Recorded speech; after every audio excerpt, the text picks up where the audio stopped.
Brought to you bye रजनीगंधा। यूं ही नहीं ताज ताज बन जाता है। शिल्पकारों का हुनर और चुनिंदा संगमरमर ताज को नायाब बनाते हैं। कुछ ऐसे ही चुनिंदा जगहों से बस खास ही चुनकर लाता हूँ। कतरे कतरे को मैं हीरे सा परखता हूँ। यूं ही नहीं मैं रजनीगंधा बन जाता हूँ। नमस्कार, स्वागत है आपका बिस्तक पर। मैं आपके साथ तनीषा। आज हम बात करने वाले हैं एक ऐसी खबर की जो पूरी दुनिया की अर्थव्यवस्था को प्रभावित कर सकती है। यूएस फेडरल रिजर्व ने आखिरकार इस साल का पहला बड़ा कदम उठा लिया है, जो है ब्याज दरों में कटौती।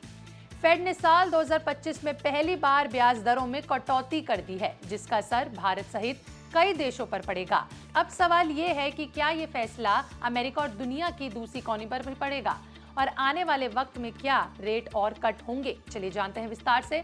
दरअसल यूएस फेडरल रिजर्व, जो अमेरिका का केंद्र बैंक है, उसने अपने ब्याज दरों में कटौती कर दी है। 0.25% की यानी 25 बेसिस पॉइंट कम कर दिए हैं। अब अमेरिका में ब्याज दर 4 से 4.25% के बीच हो गए हैं। आपको बता दें कि फेडरल रिजर्व का इस साल का पहला ये रेट कट है और इस फेडरल ओपन मार्केट कम्युनिटी यानी FOMC ने 11/1 के वोट से पास किया है। यानी 12 में से 11 सदस्यों ने 25 बेसिस पॉइंट्स में पक्ष में वोट दिया। सिर्फ गवर्नर स्टीफन मोरान ने इस पे विरोध किया। 25 बेसिस पॉइंट्स की जगह वो 50 बेसिस पॉइंट की कटौती की मांग कर रहे थे।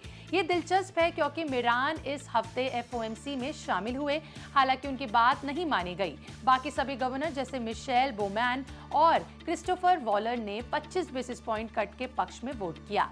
आपको बता दें कि तीनों ही गवर्नर्स डोनाल्ड ट्रंप ने अपॉइंट किए थे। बता दें कि यूएस फेड के चेयरमैन जेरोम पॉल ने इसे रिस्क मैनेजमेंट का कदम बताया।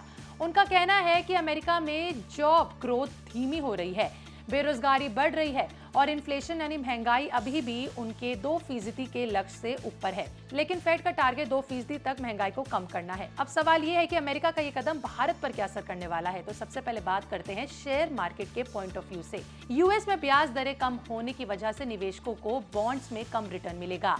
इससे वो शेयर मार्केट या फिर उभरते बाजारों जैसे भारत में निवेश कर पाएंगे। इसका मतलब है कि BSE और NSE जैसे भारतीय शेयर बाजारों में तेजी की संभावना बढ़ सकती है।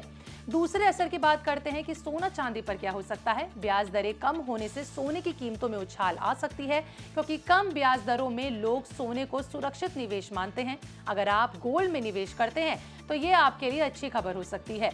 तीसरा असर हो सकता है लोन और EMI पर। चलिए जानते हैं। अमेरिका में सस्ते लोन का असर भारत पर पहुंच सकता है। RBI भी भविष्य में ब्याज दर कम करने का विचार कर सकता है। इससे आपके होम लोन, कार लोन की EMI कम हो सकती है। चौथा असर हो सकता है रुपए की कीमत पर। अगर विदेशी निवेशक भारत में बढ़ते हैं तो भारतीय रुपया मजबूत हो सकता है, लेकिन अगर यूएस में महंगाई बढ़ती है तो डॉलर के मुकाबले रुपया कमजोर भी हो सकता है। दोनों संभावनाएं हैं।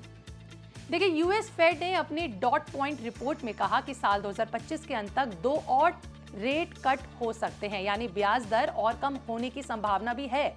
यानी साल 2026 में सिर्फ एक रेट कट की उम्मीद है। इसके अलावा यूएस फेड ने साल 2025 में अमेरिका की GDP ग्रोथ का अनुमान 1.4% से बढ़ाकर 1.6% किया और साल 2026 में 1.6% से बढ़ाकर 1.8% कर दिया। साथ ही साल 2025 के अंत तक अमेरिका में महंगाई 3.1% रहने का अनुमान है। ये सारी बातें भारत जैसे देशों के लिए भी बेहद जरूरी हैं, क्योंकि वैश्विक अर्थव्यवस्था आपस में जुड़ी हुई है। तो यूएस फेडरल रिजर्व का ये रेट कट भारत के लिए कई मौके ला सकता है, लेकिन कुछ जोखिम भी हैं। फेड अभी बैलेंस बनाकर चलना चाहती है। एक तरफ महंगाई पर कंट्रोल, वहीं दूसरी तरफ बेरोजगारी और स्लो होती ग्रोथ की चिंता। आने वाले महीनों में रेट और कट होने की संभावना भी बता दी है। इसका असर सिर्फ अमेरिका पर नहीं रहेगा, बल्कि दुनिया भर की इकोनॉमी और मार्केट्स पर भी पड़ेगा। तो अगर आप निवेशक हैं तो शेयर बाजार और सोने पर नजर रखें, और अगर आप लोन लेने की सोच रहे हो तो ये सही समय हो सकता है। बाकी कोई भी फैसला लेने से पहले अपने एक्सपर्ट्स की राय जरूर ले लें। आपको ये रेट कट का फैसला कैसा लगा? क्या आप इससे अपने निवेश या फिर लोन के फैसले बदलेंगे? कमेंट में जरूर बताइएगा। और ऐसे ही अपडेट्स के लिए हमारे चैनल बिस्तक को भी सब्सक्राइब कर लें और अपडेट्स के लिए देखते रहें।